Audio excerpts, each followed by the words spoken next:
Bienvenidos. Hoy vamos a comprender una emoción que todos experimentamos, pero que pocos comprendemos en profundidad. Y es la emoción del miedo. Y quiero que tengamos en cuenta que esto, lejos de ser un enemigo, el miedo es un guardián antiguo, sostificado y profundamente humano. ¿O quién no ha sentido miedo alguna vez en su vida? Como diría Aristóteles, no es valiente quien no siente miedo, sino quien lo enfrenta.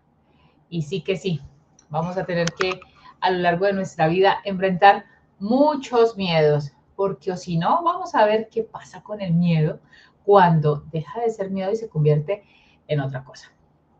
Bueno, quiero que partamos por qué es el miedo, ¿no?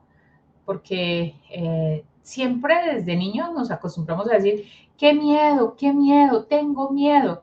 Pero, ¿qué es? Pues el miedo es nuestro sistema de alarma personal. Es una respuesta emocional ante una amenaza y esta amenaza puede ser real o imaginaria. Y aquí, entonces, vamos a ver poco a poco cómo es que debemos hablarle a nuestra mente y a nuestras emociones. Porque si podemos construir situaciones terroríficas con nuestra mente sin que esté sucediendo, o sea, imaginario, imaginen lo que podríamos hacer con nuestra mente, lo contrario al miedo.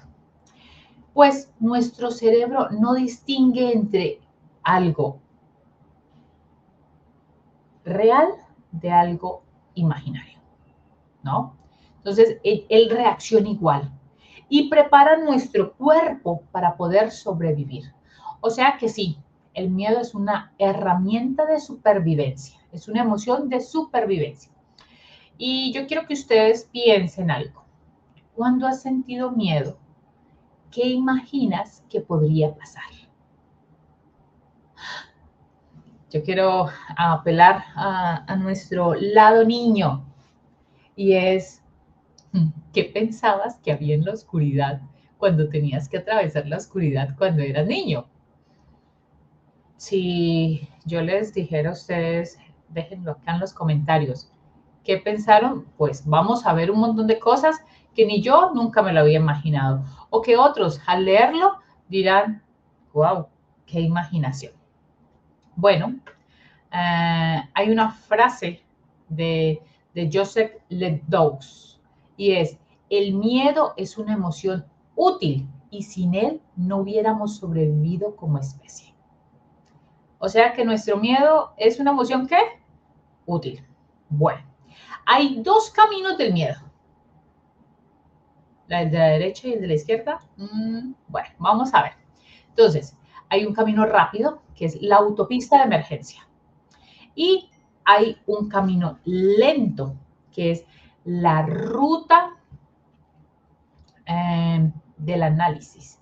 Y quiero que analicemos un poco el camino rápido.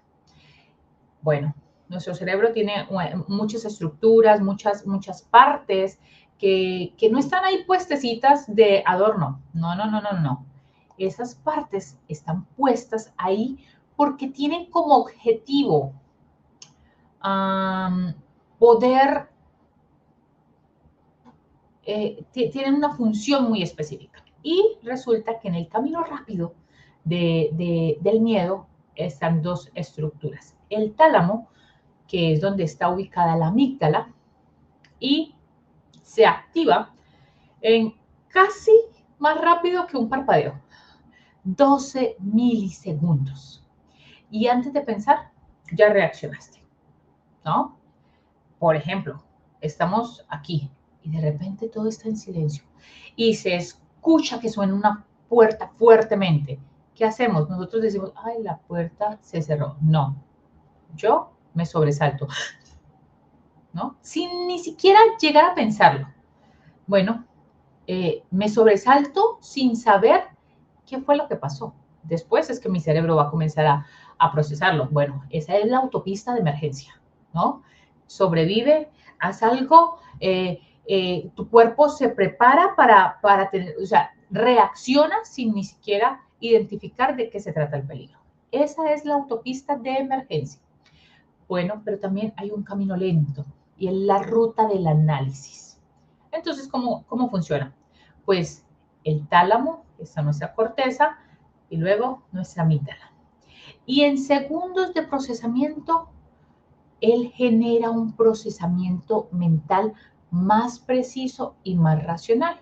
Y entonces, estamos aquí en este espacio. Yo sé que está haciendo una brisa fuerte, un viento fuerte, y justo en el lugar donde estoy, todas las puertas están abiertas y las ventanas están abiertas. Y suena la puerta. Y entonces, como estoy tranquila y no tengo ninguna sensación de peligro, digo, ay, no le coloqué el seguro a la puerta y se golpeó. Pero no quedó, no quedó así, no quedó así. Entonces, quiero que ustedes puedan hacer algo con otro ejemplo. Y es, vamos caminando por la calle y de repente veo una sombra. Pero al mirarla bien, es una bolsa. Es una bolsa de basura. Y entonces digo como que, no hay nada que preocuparme. ¿Mm? Definitivamente nos pasa que nuestro procesamiento lento no se ubica en una tragedia, ¿no? Y tiene la capacidad de analizar. Y ese análisis es un procesamiento más lento. Me gustaría que ustedes pudieran tener una experiencia, mencionar o escribir aquí en el chat, aquí en los comentarios del video, más precisamente, una experiencia donde reaccionaron antes de pensar. A mí me ha pasado un montón de veces, pero se los voy a contar en clase ese montón de veces que no he pensado, sino que he reaccionado. Pero me gustaría verlo aquí en los comentarios y los leo y les voy a dar respuesta cuando ustedes coloquen esas experiencias. Bueno, vamos a avanzar. ¿Qué partes del cerebro participan en el miedo? ¿No? Entonces, de esta estructura cerebral son las que participan en el miedo. Número 1, la amígdala, nuestra nuez del cerebro. Ella va a ser la detectora de amenazas. Ella ahí pequeñita y todo, pero súper atenta. De hecho, si nuestra amígdala está muy estimulada, entonces vamos a tener otras sensaciones constantes y se nos van a activar otras partes de nuestro cerebro donde vamos a decir, no tiene miedo, está estresado y todo el tiempo vamos a estar es como reaccionando.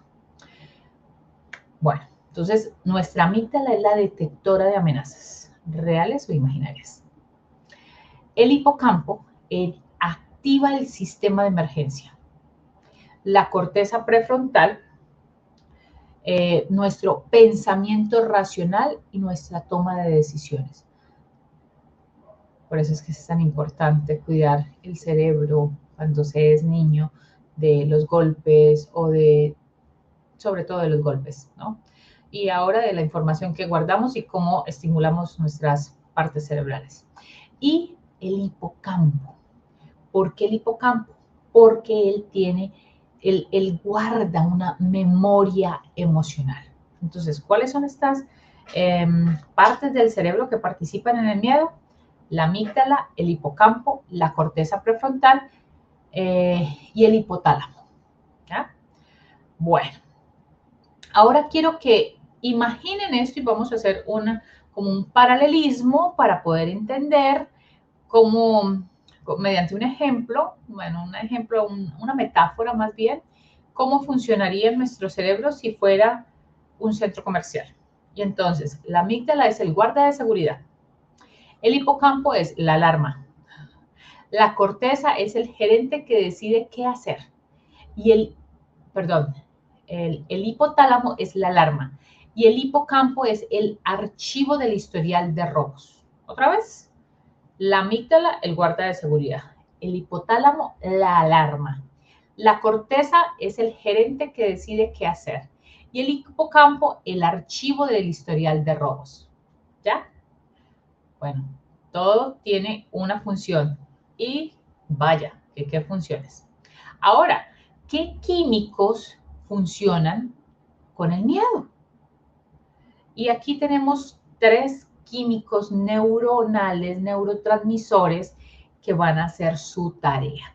Y es la adrenalina y la noradrenalina. Estas dos van juntitas y estas dos hacen como una inyección de energía, ¿no? Esos son los que van a liberar esa inyección de energía. El cortisol es el café de larga duración, ¿no? Entonces el cortisol es esto que se nos va a segregar, esta sustancia que se nos va a segregar, que nos va a permitir que al activarse, estemos alerta por más tiempo, por mucho más tiempo. Y se dice que cuando se activa el cortisol, una descarga de cortisol puede durar entre unos minutos o hasta horas, 4, 5, 6 horas. Yo lo he experimentado y les cuento que es súper fuerte. Ha pasado el momento del estímulo y pasan las horas y uno todavía sigue como en modo no soy yo. Y está uno súper hiper vigilante y súper tenso porque se nos activó este cortisol. Y la GABA es el tranquilizante natural. Es como que pasamos de nuestro miedo, de nuestra situación imaginaria, a ya no pasó nada, ya no pasó nada. Y otra vez estoy en modo calma. Bueno, cuando, un ejemplo, cuando nos exponemos frente a un público, cuando nos exponemos, no sé, vamos a llevar nuestro currículo a una estancia muy alta en la compañía y voy a presentarlo ante el gerente de la compañía. Por más que ya lo hayamos visto un montón de veces y por más que estemos relacionados y por más que seamos los mejores en lo que hacemos, de inmediato esto nos va a generar palpitaciones. Y eso es nuestra adrenalina activada, ¿no? Entonces, uno dice como, sí, si tenemos de estos relojes inteligentes que nos podrían estar avisando que si nos pueden preguntar, ¿estás corriendo? No, solamente estoy un poco taquicárdica porque esta es mi oportunidad de pasar de, no sé, $4,000 al mes a, ¿qué tal? Unos $15,000 al mes y pues esta es la oportunidad y puedo estar o perdiéndola o es más, me puedo quedar sin los 4,000 al mes, ¿no? Eh, o, por ejemplo, cuando llevas muchos días preocupado, eso sería cortisol. Cuando sigo en esa sensación, pero ya pasó el momento estresor, el momento de la situación que se me ha activado. Entonces, hay diferencias cuando se me activa mi adrenalina por un instante, por un momento, pasó el momento, me dejan de sudar las manos y ya yo estoy bien, o cuando se me ha activado es el cortisol y paso de preocupación excesiva a no duermo ni de día ni de noche, por ejemplo. ¿Para qué sirve el miedo? Pues tiene 4 puntos importantes. 1, detección de amenazas. 2, preparación corporal de nuestro sistema de lucha o huida o de quedarnos quietos. 3, aprendizaje de supervivencia. Completamente. Para eso sirve. Y 4, nuestra comunicación social. Es para advertirnos a otros. Vamos por la calle y de repente todo está normal y de repente todo el mundo comienza a correr en contravía hacia mí. Algo, o sea, sin que nadie hable nada, lo que yo estoy viendo, este comportamiento social dice que estamos en peligro. Entonces, sí, el miedo nos genera una comunicación social, nos advierte de qué está sucediendo. Y como dijo una frase con un autor anónimo. El miedo es una brújula, señala dónde está lo que más te importa. Ahora, vámonos a qué manifestaciones físicas produce el miedo. Entonces, vamos a ver varios punticos y no me voy a extender. Para ustedes es fácil de entenderlo porque alguna vez han sentido miedo. Entonces, corazón acelerado, respiración rápida, tensión muscular, visión de túnel, sudoración. Creo yo que en la mayoría de veces a todos se nos activan nuestras glándulas sudoríparas. En las manos, en los pies, axilas, rostro, bigote, ¿no? Se nos activan. Si yo soy la más controlada y no tengo ningún problema de sudoración, por lo menos las manos me van a sudar. A mí me pasa siempre que voy a hablar en público y cuando el escenario es nuevo, mis manos sudan. Puede ser que yo me vea sonriente, no pasa nada, pero, ok, me produce algo de miedo. Miedo a la burla, al fracaso, miedo a que mi dislexia se me active en el momento menos oportuno. O sea, sí, ¿no? Y en algunas personas el miedo puede producir problemas digestivos. ¿Mm? Entonces, ve, ¿qué pasó? No, de repente tengo daño de estómago y de repente ya necesito un baño. Y sí que sí, está muy conectado nuestro cerebro con nuestro segundo cerebro, que es el estómago, porque comparten células y sí que se nos activa. A otros decimos, sentimos una angustia en la boca del estómago. Ah, tengo miedo. ¿Sí? Entonces mi sistema digestivo también se va a activar. Entonces estas son manifestaciones físicas del miedo. Quiero que hagamos algo muy rápido y quiero que lo hagamos acá. Y es, cierra los ojos por 10 segundos y recuerda una situación donde tuviste miedo. Lo leo en los comentarios. ¿Qué sintió tu cuerpo? ¿Qué fue lo primero que sintió tu cuerpo? ¿Tensión muscular? ¿Sudoración? ¿Visión de túnel? ¿Se activó tu sistema digestivo? ¿Un estómago nervioso? No sé, recuérdalo. Y lo leo acá. Vamos a hablar rápidamente de tipos de miedos. Tipos de miedo. Entonces, existe el miedo inmediato, que ese es supervivencia. ¿Ante qué puedo, cómo se puede, cómo lo puedo ver ejemplificado? Entonces, ruidos fuertes en la noche. Me acuesto a dormir y de repente escucho que cae algo en el apartamento de arriba que nunca he escuchado nada. Podemos estar como entrando en nuestro sueño cuando escuchamos un golpe. Quedamos ahí. ¿Por qué no seguimos durmiendo de inmediato? Ah, nos activamos, ¿ok? Además, eso no lo esperaba, fue inesperado y eso me activó mis miedos. 2, miedo anticipatorio. Y tiene que ver con el futuro incierto, ¿no? Yo no sé si a ustedes, a mí me pasó en la adolescencia, pero eh, me hicieron unos exámenes y no sé por qué mi mente se ubicó en un montón de tragedias. Ahora que soy adulta, y bueno, ahora entiendo que es un miedo anticipatorio irracional, pero de pronto sacado un poco de lo racional de tantas cosas que uno escuchaba. Pero si hoy me dicen que mis laboratorios tienen que ir a un estudio que dura 20 días o 15 días, queridos, ya no tengo 17, ahora son 43.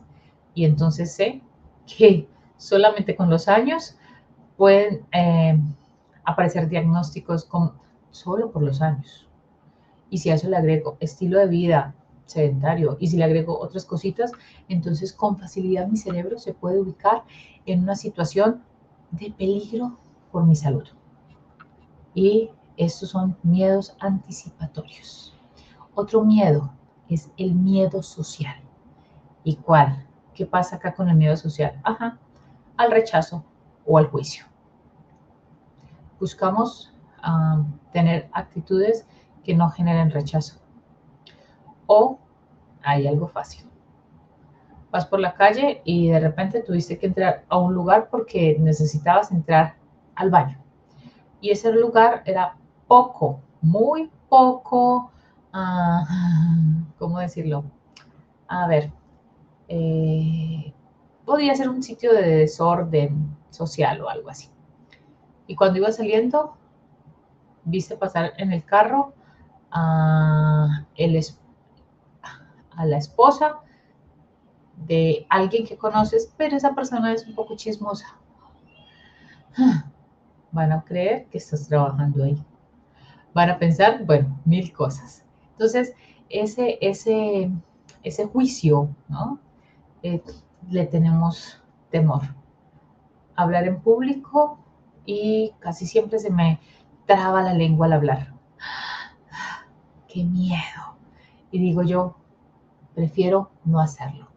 Miedo existencial tiene que ver con mi identidad y con mi propósito de vida.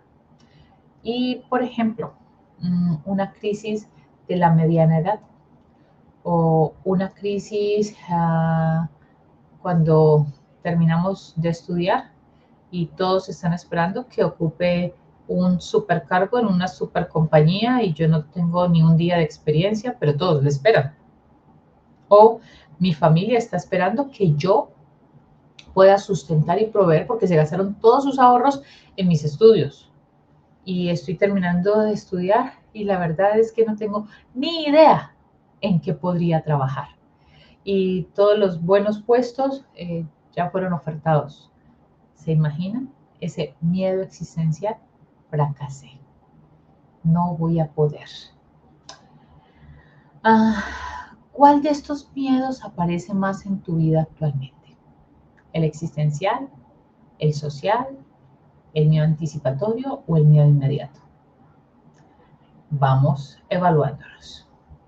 Y quiero que miremos las diferencias entre miedo versus ansiedad y miedo versus fobia. Entonces, en el miedo, pues existe un peligro real, hay un objetivo definido y es de corta duración. Pero en la ansiedad, el peligro puede ser imaginado, el objetivo puede ser vago y puede ser de duración larga. Y todos dos están solamente en mi mente, con la diferencia que en la ansiedad es un tema mucho más de la imaginación. ¿Qué pasa con la fobia? El miedo es extremo y es irracional y interfiere, ese miedo interfiere con mi vida, me puede paralizar frente a algo, voy a darles un ejemplo que sucedía con una compañerita en el colegio y era que ella le tenía miedo a las mariposas y a los bichos y en varias ocasiones, pero no era miedo, era fobia, y en varias ocasiones se subió encima del escritorio del docente, ella siempre se subía encima de los puestos, los pupitres, las mesas de trabajo, se cayó en varias ocasiones, pues porque mi colegio tenía como bastante zona verde y se metían las maripositas y sí, y podríamos entenderlo los que veíamos si la mariposa era muy grande, pero a veces eran mariposas muy pequeñitas y mi compañera actuaba de manera sobredimensionada. Voy a darles 3 ejemplos de estos tipos, del miedo, de la ansiedad y de la fobia. Entonces, en el miedo, ver un perro ladrando agresivamente me puede morder, ¿no? En la ansiedad, imaginar que un perro te puede morder algún día y eso te genera de todo. Y una fobia, entonces, podría ser evitar salir de mi casa por miedo a que un perro pequeño se me atraviese. ¿Notan la diferencia? Bueno, pues el miedo puede hacer mil cosas. Entonces, técnicas para manejar el miedo. Yo creo que lo vamos a poder ahondar un poquito más en clase, pero les voy a mencionar rápidamente. Las técnicas más naturales y gratuitas, respiración. Entonces, inhalamos 4, contando hasta 4. Retenemos nuestra respiración 7 segundos y exhalamos en 8. Eso me va a ayudar a reducir o a controlar o a equilibrarme emocionalmente frente a una emoción fuerte, como el miedo. Hay otra técnica que es el grounding y es hacer lo siguiente. 5 cosas que veo, 5 cosas que empiecen por L. Lápiz, una lata, sí, yo le doy categoría a esto, cada quien se lo puede hacer. 4 cosas que toque, entonces 4 texturas, puede ser algo frío, algo rústico, 4 cosas que toques. 3 cosas, 3 sonidos a escuchar, entonces puede ser una voz, un ruido y sí, otra cosa, otro sonido. Y una que saboreo. Entonces voy a pensar que la manera como yo me relajo, me calmo más, es saboreando cosas ácidas. Así que como siempre lo hago, cargo en mi bolsa, en mi maleta, una mandarina, por decir algo, ¿no? Entonces, estas técnicas me van a permitir calmar un poco y poderme autorregular, ¿no? Eso lo vamos a hacer en clase más específicamente. Y hay algo que yo debo de hacer y es dialogar con el miedo, identificar el miedo, personificarlo, preguntarle qué quiere, qué es lo que me quiere decir como tal, separar lo real de lo imaginario y crear un plan de acción. Definitivamente, sí que sí lo necesitamos. Y como decía Carl Jung, lo que resistes persiste y lo que comprendes se transforma. Así que sí, necesitamos hacerle frente y necesitamos poder trabajar esto que nos va a generar o activarnos, salir, poder ayudar a otros. Y yo les digo algo, no voy a poder ayudar con los míos a otro cuando yo no he trabajado los míos. Así que quiero que podamos hacer una evaluación y identificar unas señales de alerta. Entonces, todo esto lo vamos a hacer basado en preguntas. ¿Qué siente tu cuerpo? ¿Qué escenario imaginas? ¿Qué te quiere advertir ese miedo? Y, por supuesto, ¿cuándo hay que derivar a terapia estos miedos? Cuando las personas tienen ataques de pánico, cuando tienen una evitación extrema, cuando los síntomas físicos son severos, cuando muchas veces están recurriendo al uso de sustancias y cuando la persona tiene ideas de autolesión. Sí o sí van a tener que remitir a terapia a la persona cuando hay este tipo de situaciones, que no es solamente como que lo vamos a poder manejar con respiración o con relajación, no. Estos síntomas de alarma son remitibles de inmediato y se salen de nuestras competencias. Bueno, recuerden que el coaching acompaña y la terapia trata. Así que va a ser de remisión inmediata. Y por último, el miedo no es un enemigo, es un guardián antiguo encargado de prepararte para la vida. Y recuerden que sentir miedo no nos hace débiles, nos humaniza. Así que mis queridos, nos vemos en una próxima emoción.